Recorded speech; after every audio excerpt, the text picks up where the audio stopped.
Nah, rata-rata anak menjawab cuci tangan setelah melakukan kegiatan-kegiatan itu dengan apa? Dengan menggunakan sabun. Namun untuk caranya kami belum tanyakan seperti itu Bapak Ibu. Selanjutnya ada 14 kakak atau sekitar 6% yang memiliki PHBS anak yang kurang bagus. Kalau tadi jumlah penyakit yang diderita dalam komunitas atau keluarga, di sini khusus lansia. Nah, di sini khusus lansia, jadi terdapat 77 atau sekitar 22,4% lansia ini menderita hipertensi. Jadi rata-rata yang paling banyak lansia itu menderita hipertensi. Kemudian lansia yang menderita diabetes mellitus atau gula itu ada 12 lansia. Kemudian ada 6 lansia yang menderita rematik, 5 lansia yang menderita asma, 4 lansia yang menderita sakit jantung.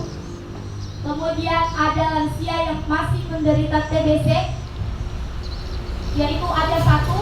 Kemudian ada 1 juga yang menderita katarak. Nah, apa yang menyebabkan hal-hal tersebut? Ternyata mereka masih memiliki kebiasaan buruk. Contohnya seperti apa? Yaitu ada yang merokok sambil minum kopi. Kemudian ada yang hanya merokok saja, ada juga yang hanya minum kopi. Jadi berdasarkan data yang kami dapat di Desa Laskap ini, ada 26 kartu keluarga atau lansia yang masih merokok. Lansianya ini Ibu kita bagi 3. Ada pralansia, ada yang sudah lanjut usia, dan ada yang sudah tua sekali, ceritanya seperti itu. Dan rata-rata di sini yang masih kayak merokok dan minum kopi itu yang pralansia berusia 46 sampai 69 tahun. Selanjutnya ada jadi 26 kakak ini yang hanya merokok saja, kemudian 53 yang hanya minum kopi, dan masih ada 16 lansia yang merokok sambil minum kopi. Seperti itu. Dari merokok itu penyebab penyakit, minum kopi, biar tidak merokok.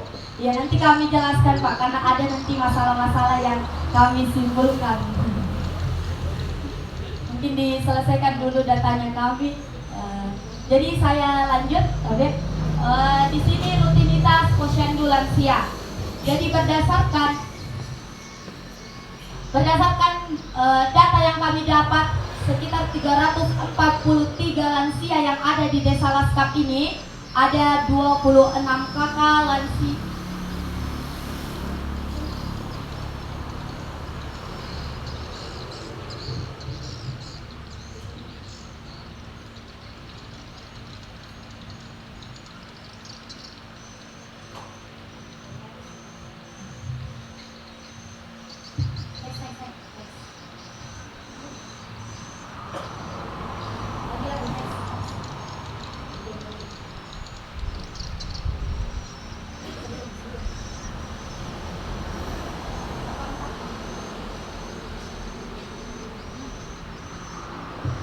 Ya, ini dari data yang kami dapat 343 lansia itu 242 lansia atau sekitar 72% yang masih tidak ikut posyandu.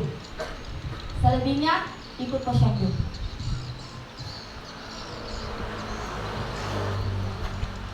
Nah, ini masalah-masalah yang kami angkat atau ada analisa data. Jadi yang pertama, di mana data subjektif atau DS ini, masyarakat itu mengatakan masih banyak yang membuang sampah di sungai berdasarkan data tadi. Kemudian masyarakat juga mengatakan masih membakar sampah. Kemudian masyarakat juga mengatakan masih ada rumah yang tidak memiliki septic tank berdasarkan data tadi, ada 54 yang di Karebe, 24 di Labose.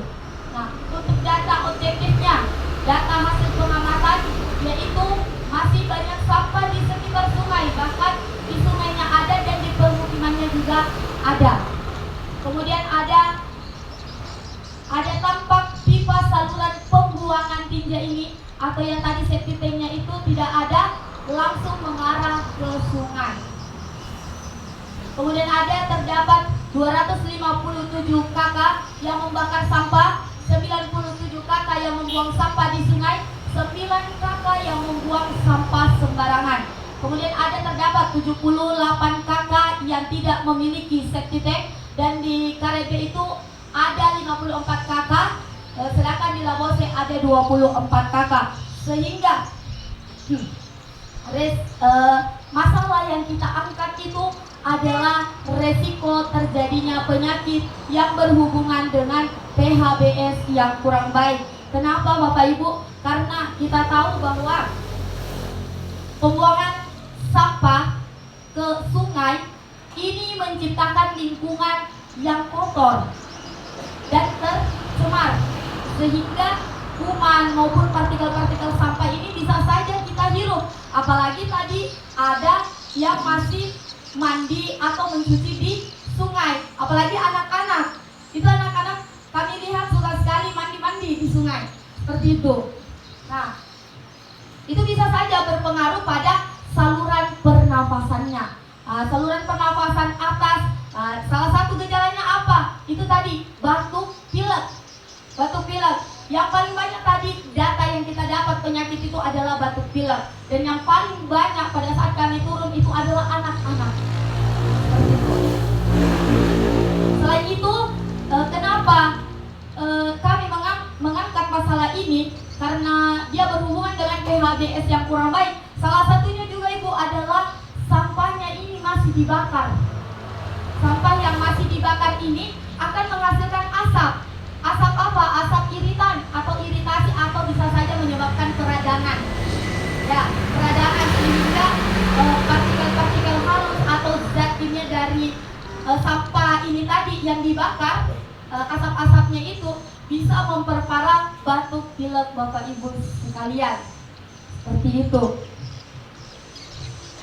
Kemudian ada juga yang masih buang sampah sembarangan. Artinya kalau mereka buang sampah sembarangan, semakin dia tumpuk akan menghasilkan ciri khas bau yang menyengat. Itu juga memperparah atau memperkuat batuk pilek yang terjadi pada Bapak Ibu sekalian. Nah, selanjutnya masih ada juga yang tidak memiliki septic tank. Artinya saluran pembuangan dari toiletnya itu langsung ke sungai. Seperti itu, langsung ke sungai, dan itu merupakan pencemaran lingkungan. Kenapa? Karena contohnya bagian tinjanya seperti itu. Oke, next. Kemudian yang kedua, masalah yang kami angkat, di mana data subjektifnya atau data yang menurut masyarakat ini mengatakan mengalami penyakit hipertensi. Ya, tadi banyak hipertensi kan? Batuk pilek, kemudian diabetes mellitus atau gula, rematik, dan gastritis. Kemudian ada masyarakat mengatakan jarang melakukan pemeriksaan kesehatan. Mereka hanya memeriksakan diri ketika sedang sakit saja.